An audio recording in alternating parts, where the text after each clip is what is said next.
ایک اور کوشچن تھا کہ اچھا کہاں جائیں, تو دبئی بائی دا وے اب ایک نیا ایک ایونیو آ گیا ہے لوگوں کے پاس, وہ سعودیہ کا ایونیو ہے جس کو لوگوں کو ایکسپلور کرنا چاہیے. A vision 2030. ہاں ہم محمد بن MBS کی ہم تعریفیں کریں گے, ظاہر سی بات ہے, اور leader. Yes he has got some thing in his This mind, man, اور یہ لے crazy. کر آئے گا, یہ بندہ کچھ لے کر آئے گا, Crazy. اور it will be crazy. Because میں اپنے دوستوں کو جانتا ہوں جو لوگ دبئی سے موو کیے ہیں ایٹ لیسٹ ڈبل یا ٹرپل سیلریز کے اوپر, اور وہ آلریڈی اچھی سیلری لے رہے تھے, اور وہ اتنی سیلریز کے اوپر گئے, اور ایسی جگہ گئے جو بالکل اس وقت بنجر ہے لیکن اس کو وہ بنا رہے ہیں, اور وہ کہہ رہے ہیں کہ بھائی جو ہم دیکھ رہے ہیں نا اس کے اندر وہ کچھ الٹیمیٹ ہی ہونے والا ہے یہاں پر, جو دبئی کو پیچھے چھوڑ دے گا. آلدو کہ میں جب بھی یہ کوئی بولتا ہے اس طرح کہ دبئی کو پیچھے چھوڑنا, وہ اتنا آسان تو نہیں ہے, لیکن آف کورس وہاں کام ہو رہا ہے, کمپیٹ کر دے گا سمپل, ایٹ لیسٹ ہمارے لیے کام ہو رہا ہے, اور جاب اپرچونیٹیز نکلی ہوئی ہیں, اور content creators by the way وہاں پر رجسٹر کر رہے ہیں. اور by the way I was surprise and not feeling well جب میں نے وہ دیکھا کہ وزٹ سعودی نے ایک بہت بڑی کیمپین لانچ کی تھی, اور اس کے اندر انہوں نے سارے کنٹینٹ کریٹرز کو دنیا سے بلایا تھا, اور اس میں انڈینز بھی تھے, اس میں پورے پاکستانی نہیں تھے یار, پاکستانی نہیں تھے, پتہ نہیں یار کیوں. اور مجھے پتہ بھی نہیں چلا کیمپین آ کر چلے گی. وہ تو مجھے کیمپین گزرنے کے بعد مجھے پھر جس ایجنسی کو ملا تھا انہوں نے مجھ سے پوچھا کہ یار وہ تم نے کیمپین نہیں کی. میں بولا نہیں. کہنے کہ او, میں نے بولا what do you mean by او یار. پھر میں عمرے کے لیے گیا تو اسی ایجنسی نے بولا اچھا تم نے بلا لیا وزٹ سعودی والے. میں بولا نہیں یار اللہ نے بلا لیا. ہاں یار مطلب مجھے حیرت ہوئی. اچھا میں نے ایک ٹویٹر پہ لکھا تھا, لوگوں نے بولا تھا وہ گیا تھا وائلڈ لینس بائی ابرار, میں نے کہا نہیں وہ نہیں گیا تھا, وہ پروبیبلی خود گیا تھا, وہ اس ایونٹ کے لیے نہیں گیا تھا. تو پاکستان سے کوئی نہیں تھا. اسی طرح سے میں ایک اور ایگزامپل دیتا ہوں, میں نے ابھی ریسنٹلی فائبر کے ساتھ کولیبریشن کی تھی. اب فائبر کے ساتھ کولیبریشن مجھے تو نہیں پتا تھا کہ یہ کوئی اس طرح کی کوئی چیز آ رہی ہے. میں علی عبدال کی ویڈیو دیکھ رہا تھا, اور اس کے اندر اینڈ میں اس نے اس کا ذکر کیا, میں ایسے کیا رجسٹر کیا, انہوں نے میرا چینل دیکھا, انہوں نے مجھے. لیکن آپ کو لگتا ہے کہ سعودیہ کو ضرورت ہے پاکستانی وزٹرز کی؟ میرے وہ تو ویسے آتے ہیں بندہ ہے نا وہاں پر, اسپیشلی مکہ مدینہ اور باقی جگہ. ہاں لیکن یہ ایک پوائنٹ ہے آپ کا, اردو بولتے ہیں بھائی, سیکنڈ لینگویج اردو ہے. ہاں میں اماراتیوں کے ساتھ کام کرتا ہوں, اور مجھے لوگ کہتے ہیں بھائی تم نے عربی نہیں سیکھی. میں نے کہا میں کیسے سیکھوں بھائی, وہ جو سامنے والا بیٹھا ہے وہ انگلش میں بات کرتا ہے یا اردو میں بات کرتا ہے, مجھ سے کرتا ہی نہیں عربی میں بات, میں کیسے سیکھوں. گالیاں بھی آتی ہیں ان کو. ہاں سب کچھ آتا ہے, وہ بالی ووڈ نے سب کچھ انفلوئنس کیا ہوا ہے. یہ ایک اچھی بات بھی ہے, اور کیونکہ اردو کانٹینٹ کریٹر ہے تو آپ کے پاس ایک بڑی آڈینس آ جاتی ہے.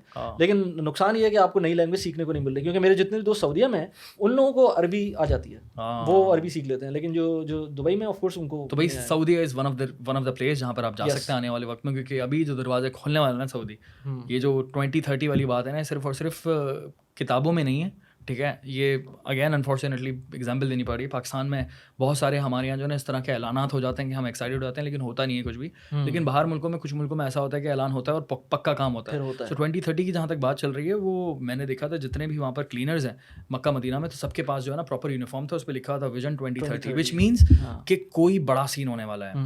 اب اگر اپنا ریئل اسٹیٹ کھولتا ہے نا سعودی, گیم چینجر. اور یہ کھولیں گے, یہ ایٹ لیسٹ فری زونز میں کھولیں گے. پاکستان کے لیے گریو یارڈ سین ہو جائے گا, یہاں سے ہر کوئی بھاگ جائے گا. یہ بڑا بیڈ سین ہے. یہ پاکستان کا مسئلہ یہ ہے نا, پاکستان میں اتنی پاپولیشن ہے, ہم کیسے بھاگیں گے سعودیہ جیسی جگہ پر. نہیں میں پیسوں کی بات کر رہا ہوں, جو ایلیٹ اور نکل کے بھاگے گا اگر پاکستان. لیکن میں بتاؤں پاکستان میں اپنی ڈائریکشن صحیح کر لی نا, تھوڑا سا اسٹیبلٹی کی دیر ہے. اگر اسٹیبلٹی ہو جاتی ہے نا, لوگ پاکستان دبئی سے پیسے لے کے آ جائیں گے یہاں پر. کیونکہ میں ابھی بھی لوگوں کو جانتا ہوں, اور جو پیسے کما رہے ہیں یہاں پر, ہم ایسے لوگوں کو جانتے ہیں جو پیسے دبئی میں بیٹھ کے پاکستان سے کما رہے ہیں اور دبئی میں بیٹھ کے کھا رہے ہیں, اور کوئی 2 نمبر کام نہیں کرے, بہت اچھے بزنسز کر رہے ہیں. ان کی فیملیز کو واپس پاکستان موو کرنا کتنا مشکل ہے. اگر آپ سب کچھ صحیح کر دیں تو وہ ایک ٹائم آئے گا کہ وہ کہیں گے چلو ٹھیک ہے ہم واپس چلے جاتے ہیں, کیا مسئلہ ہے. لیکن وہ چیزیں مجھے نہیں پتا کہ ہماری لائف ٹائم میں ہوں گی کہ نہیں ہوں گی, لیکن آئی ہوپ کہ ہوں, تاکہ تھوڑا سی اسٹیبلٹی. کراچی کے لیے صرف اور صرف ایک چیز کی وہ کر رہا ہوتا ہوں, جتنے بھی جب بھی مرتضیٰ باب صاحب بھی آئے تھے یا کوئی بھی آئے گا, تو ان سے یہ بات کر رہا تھا کہ یار صرف اور صرف کرائم پہ کنٹرول کر لیں. صرف اور صرف میری اتنی سی التجا ہے, ابھی پانی, گیس, روڈ ہم بعد میں بات کریں گے, کرائم پر ذرا توجہ دیں. کرائم ختم کریں یار, توجہ کیا دیں, ختم کریں یار. بہت مینٹل ٹراما ہوتا ہے نا. ایک پولیٹیکل پارٹی کو آپ ختم کر سکتے ہیں راتوں رات, تو اچھا اس پہ ایگزامپل دیتا ہوں, تھوڑی سی 2 منٹ کی بات ہے. پر 2-3 دن پہلے پاکستان آیا ہوا تھا, تو 2-3 دن پہلے جو ہے میری گاڑی خراب ہوئی. اور خراب اس طرح ہوئی کیونکہ اب میں یہاں رہتا نہیں ہوں, میری گاڑی کھڑی رہتی ہے. وہ ایک دم سے اس کے ویلز جیم ہو گئے. اور ویلز جیم ہوئے تو میں اپنی ایک فیملی تھی میرے ساتھ, ان کو مجھے چھوڑنا تھا. خیر ان کو میں نے پبلک ٹرانسپورٹ سے بھجوا دیا, اوبر کروا کے. خود پھر میں کھڑا رہا, اب بالکل اندھیرا تھا وہاں پر, تو مجھے فیملی بھی پریشان تھی. میں نے کہا نہیں آپ لوگ جائیں, میں دیکھتا ہوں. پیچھے سے ایک رکشے والا آیا, اس نے مجھ کو ہیلپ کرنے کے لیے روکا. میں نے کہا ٹھیک ہے. اس نے کہا, اس نے پوری جان لگا دی بیچارے نے, آدھا گھنٹہ 45 منٹس میرے ساتھ رہا. وہ کہہ رہا تھا کہ ٹائر کھولتے ہیں پہلے, اور کھولنے کے بعد جو ہے نا اس کو ویل کھولتے ہیں, اور اس کے بعد پھر اس کا جو جام ہوا ہوا ہے وہ میں کر دوں گا صحیح. لیکن وہ ویل اتنا جام تھا کہ وہ نہیں کھلا اس سے بھی, کیونکہ گاڑی آلموسٹ کوئی 8 مہینے سے کھڑی ہوئی تھی. تو خیر وہ بندہ, میں نے کہا اس کو تھوڑے سے پیسے دے کے میں نے کہا چلے جاؤ تم. پھر میں گیا, سامنے ایک پیٹرول پمپ تھا, وہاں گیا میں, وہاں پر ٹائر شاپ تھی. میں نے کہا اس سے میں کہتا ہوں کچھ ہیلپ, 12 بج رہے تھے رات کے بائی دا وے.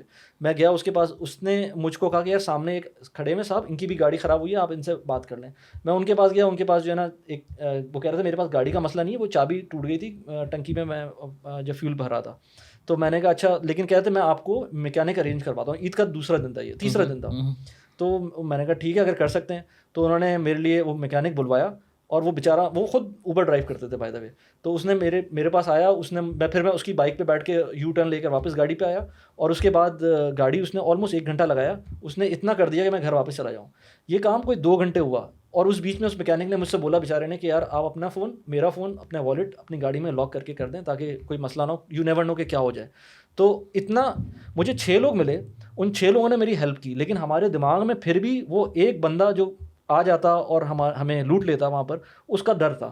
اگر یہ 6 لوگ صحیح ہیں, وہ ایک بندہ جو کسی کو کر دیتا ہوگا ٹراماٹائز, وہ پورا زندگی آپ کو دماغ میں رہتا ہے. میرے بھائی کے ساتھ آلموسٹ ایک اسٹوری کے اندر آپ نے دونوں چیزیں بتا دی. کراچی کا بہت بہترین چیز ایگزیکٹلی 6 لوگوں نے مجھے ہیلپ کی, لیکن ایٹ دا سیم ٹائم وہ ایک بندہ جس کی وجہ سے آیا نہیں, لیکن ہلے ہوئے, سب ہلے ہوئے تھے. انہوں نے کہا تھا یار آپ ادھر نہ کھڑی کریں گاڑی, آپ یہ کر لیں, سب مجھے پریکاشن بتا رہے تھے کہ کیا کیا کریں. لیکن کرائم از سم تھنگ کہ وہ واقعی ڈیل کرنا چاہیے. کس طرح کریں گے یار, کیمرے نہیں ہے کراچی میں.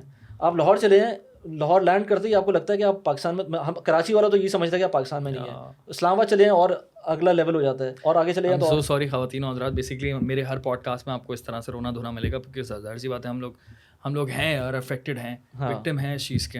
ہم لوگ ابھی پرسنل فائنینس کی بات کرتے کرتے کراچی کے مسائل پر آ گئے, کراچی کے مسائل پہ آ گئے, کیونکہ ظاہر سی بات ہے اس کا کہیں نہ کہیں آپ کے حالات سے کر رہے تھے نا کمپیئر, تو آف کورس حالات کا فرق پڑتا ہے آپ کی زندگی کے اوپر بہت زیادہ. پرسنل فائنینس کا بھی پڑتا ہے آف کورس. یس